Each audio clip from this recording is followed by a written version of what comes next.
Hi everybody, welcome to a new video in my Design Basics series. Today I wanted to talk a little bit about, we've talked before about how you choose what you're going to make based on your paper, but I'm now going to work on something specific, like how I'm going to decide what to do with this exact paper and why. Because it presented me with a couple of challenges, and I thought you might find it interesting. So this is Stamperia Grand Hotel. And I've also brought out Stamperia Make-A-Wish because I want to show you something between these two pads of comparison. This is the 22 sheet pad. So when I first looked at the book, at the paper, these square cut aparts just really jumped out at me, as they would, because they're really beautiful. They're about 5.5 by 5.5, I think, if you only go to the border. Yeah, 5.5. So this kind of says make a square book, right? Or at the very least, it needs to be big enough to hold these. And there's a couple of collections of these. Let me go through. Here's another set that are also square, right? But if you look at some of the other papers, like this stripe, here's another stripe, there's this collage, there's this beautiful paper, here's this paper. You can see a lot of the papers are very vertical. And even if they're not vertical, they're very much wallpaper type prints, the kind of thing. Here's another stripe, more little squares that you might see. Look at this one, that you might see on wallpaper. They might have been taken directly from wallpaper, I don't know. Here's another one. So, and it goes on and on and on as you go through the book. Right, here's some more papers. Here's another one. So you have these two situations working at kind of opposites. This says square, but many of the papers, if not most of the papers, say vertical. And when I say vertical, I mean, there's no reason. Let me find. Okay, let's talk about this paper. Okay. There's no reason this couldn't be a square, right? Especially since it needs to be big enough to accommodate a 6 by 6. That's going to be a pretty big square anyway. But I think to truly get the feel of these wallpaper stripes, I need more height. I need it to be more vertical to really get the effect of these papers. Okay? So in the end, what I'm going to have to do is make a book that's wide enough to accommodate those 5.5 to 6 inch squares, but tall enough to give a nice impression of these wallpaper stripes. Okay? And this paper, the other thing I wanted to point out, here's some more cut aparts, and these are vertical, is if we go back to these squares, or even these little ones, is they're beautiful on their own, but I could still get, if I didn't want the square, I could still get a lot of the effect by fussy cutting some of these things. So we may do that with some of these. We'll see. All right, so I kind of wanted to show you that first impression is squares, I need to make a square book. But you need to look at all of the papers to make that decision. And the other thing I wanted to show you, I brought out Make-A-Wish because this is a completely different sort of paper. Take a look. I'm going to show you a couple of pages here, and then we're going to go back to the other one. So here's this one with this beautiful large tree, right? And here's Santa with this little village. Here's a whole little village. Here we have this gorgeous angel. These cats. Okay, so have these things I'm pointing out in your mind. Here's these poinsettias. The deer with the trees. Okay, so I just flipped through and just grabbed a few of those that we were looking at. And then let's go back to this paper. And here's an all-over design. a stripe, another all over design, a stripe. We do have our collage. This paper does not have any of those large feature cut-aparts on any of the pages, whereas Make-A-Wish has it on virtually all of the pages, or almost all of the pages. So with this book that we're going to make out of this paper, it's going to be a more subtle book. It doesn't have those large designs. It has more of these all over designs.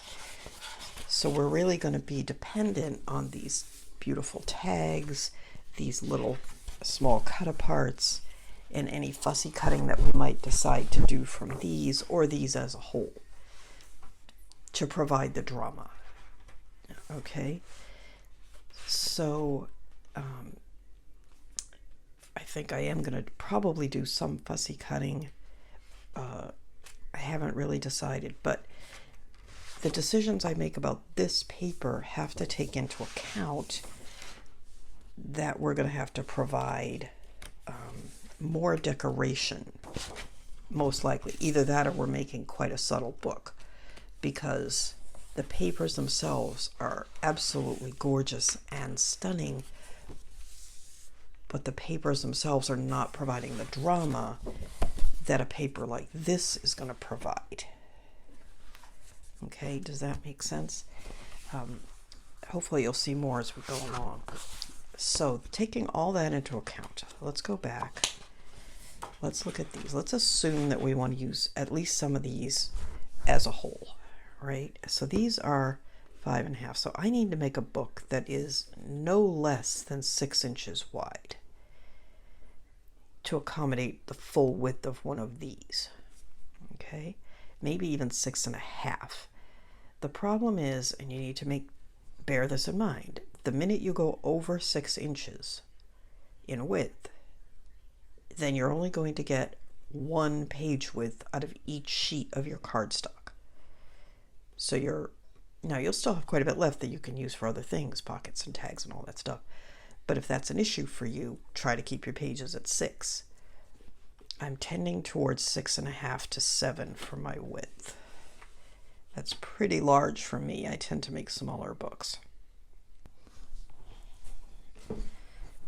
As to height, and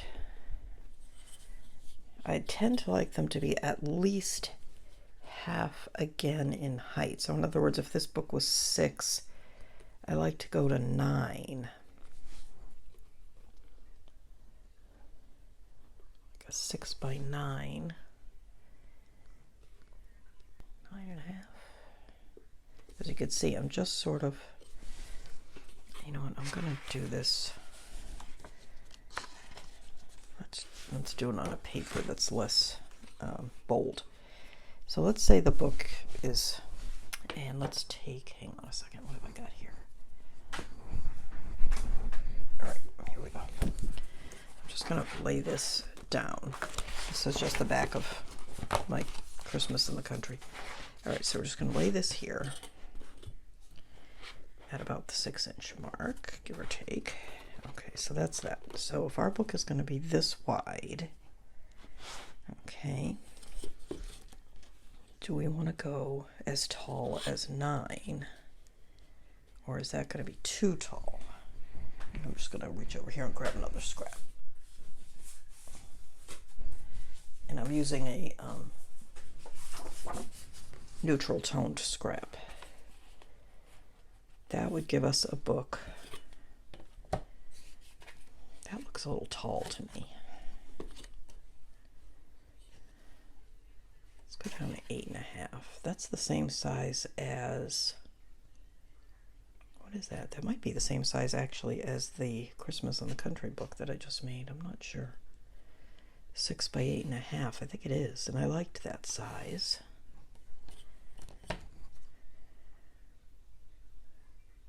I think that's a good size.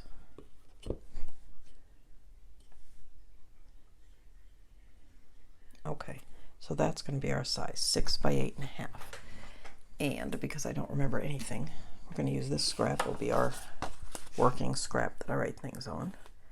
6 by 8.5, and that's going to most likely be the page size, not the actual book size, because I still need, for the pages, I need that full 6. So the covers are going to be a little wider, and I think that is the exact size as the Christmas in the Country, which I don't have here right now, but I did like that size, so I think that'll work. Let me just look at 8. I want to make it 8, make it look a little fatter. Go down to 8. I kind of like that, actually. I like the less, once you go taller, it starts to look thinner, right? Maybe 6 by 8.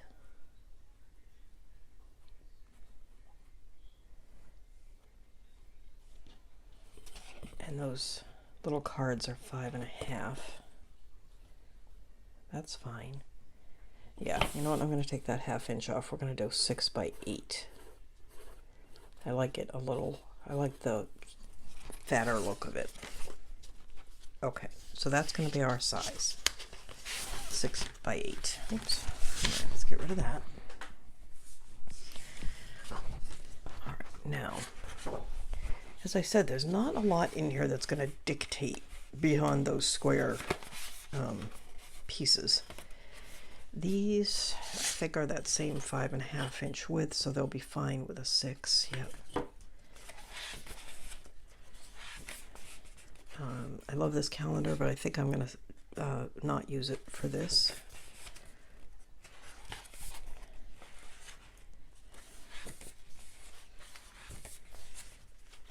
I'm just double checking to make sure there's nothing else that I feel like I absolutely need to accommodate some way, and there's not. All right. Okay, so we're going to do 6 by 8, and I have to decide, and we'll, I'll come back and show you what I've decided on. What I do, I don't think I have one handy. I don't. Is what I'll do is I've decided on 6 by 8 for the pages, right? So what I need to decide is how I'm going to lay out the pages and what type of pages I'm going to use, right? I like the ones where you take a single, well, that didn't erase very well, did it? So we have 6 by 8 pages. And I like the pages where you take a single sheet, fold it, and you end up with 4 pages. But with this 8-inch dimension, that's not going to work. So I'm going to use traditional pocket pages, and I prefer side pocket inserts. So that's straight up. That's easy enough. So now I have to decide how many pages do I want to do. And then I need to decide how I want to lay them out. And what I'm thinking, although I haven't made up my mind for sure, is I was watching, I think it's Daphne and Scrap and Create, some of her videos. And what she does, I always do something different on every single page. What she does is she does, say, 1, 2, 3, 4, and say that's the middle of her book. Then she does the same design mirrored 4, 3, 2, 1 with different papers, so they look different. And I kind of like that idea, and I wanted to try it. I haven't done it yet because I always get distracted and really want to do all these different pages.